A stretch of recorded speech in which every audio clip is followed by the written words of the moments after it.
So I'm Maggie Williams, Content Director at REBA, and I'm here today with David Dodd, Partner at Mercer Marsh Benefits. So David, we've just come straight from our online breakfast event where we've been discussing ways in which technology and digitalisation are reshaping workplaces and what that means for the HR community.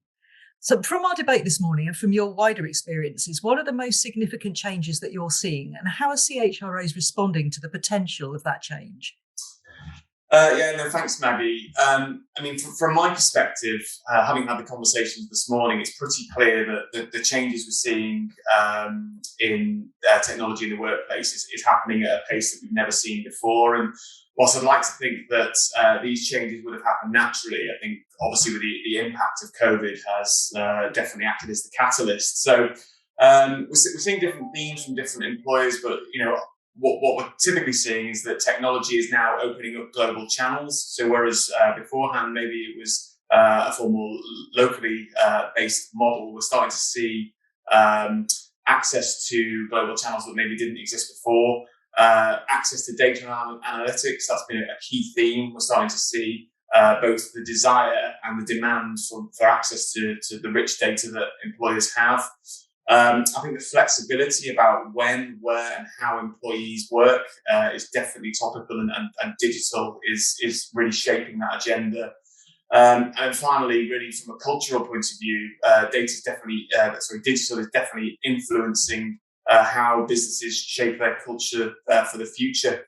And that covers everything from diversity and inclusion to ESG, right through to the leadership in terms of how businesses are run. So there's definitely a huge focus around technology at the moment. From a CHRO point of view, I think the opportunity is huge. I don't think there's ever been a better time for a CHRO to speak to the C-suite and get investment when it comes to technology, because we know that it's such an important topic on the C-suite agenda. And as CHROs get back to being human, as we say, looking to create more meaningful work, looking at the wellbeing agenda, looking at how businesses can support employees, I think tech facilitates that. So everything from benefits design and platforms through to the way that talent is recruited and how employees engage with skills and ultimately the culture. I think it's a great opportunity for CHROs right now. Sure, and you touched on data and data analysis there in your insights. How can employers use data and data analysis to evolve their approach to HR, talent management, and reward and benefits? What I always say is that the data is the proof point. So I don't think that businesses can rely on sentiment or spreadsheets anymore, because the sheer volume of data that businesses sit on is what's going to inform their strategy going forward. So I think from the point of view of where should it be on the hierarchy of needs for businesses, data and analytics is right up there. If you take a couple of examples from an HR point of view, when you think about the vast amounts of people data that HR units are sitting on, they probably know more about their people than the people know about themselves in terms of their personal data, everything to do with pay. So when we look at things like fair pay, diversity and inclusion, recruitment, so what skills are needed and where. I think the ability to be able to harness data from HRIS platforms through to payroll and learning and development platforms, being able to harness that data and use it in an informed way will be critical to the success in the future. The same would apply to benefits as well.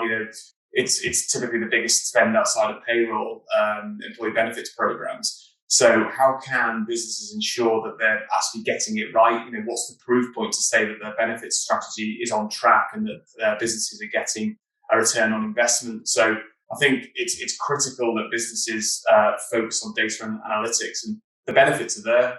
I've mentioned the proof points. It proves whether or not a strategy is working.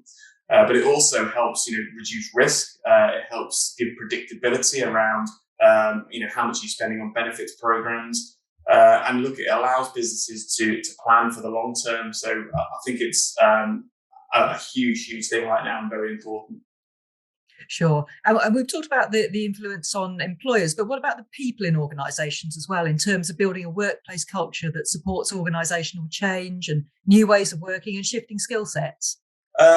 Again, culture is huge as we come out of hopefully the end of the pandemic and people return to work. I think the way that businesses are set up and the culture that they're looking to strive for is critical, and I think data is one of the sort of big building blocks to that.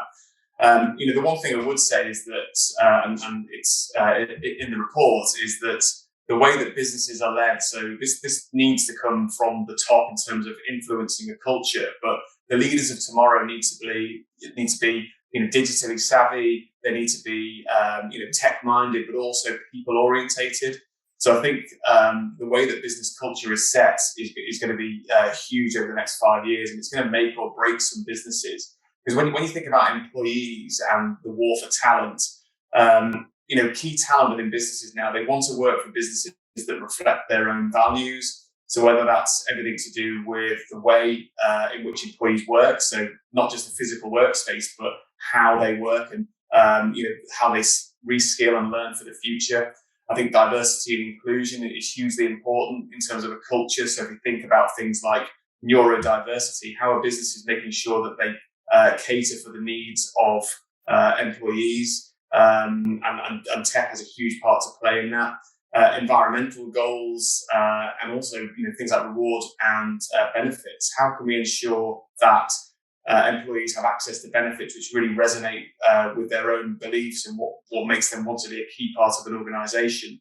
Well, I think having access to the right technology will be hugely influential on shaping EVPs as we go forward and making people want to work for organisations. So I think there's a bit of a mix there between making sure that you've got the right leadership, but also the right technology, and having that blend, and that will be influential in terms of setting the culture for tomorrow. And I think if you get either of those two things wrong, i.e. the right leadership or the right technology, but not joined, I think that will cause problems for businesses. That's great. David, thank you very, very much indeed for your time today and for your insights into what's been a really fantastic discussion today. Thank you very much. Thanks, Maggie.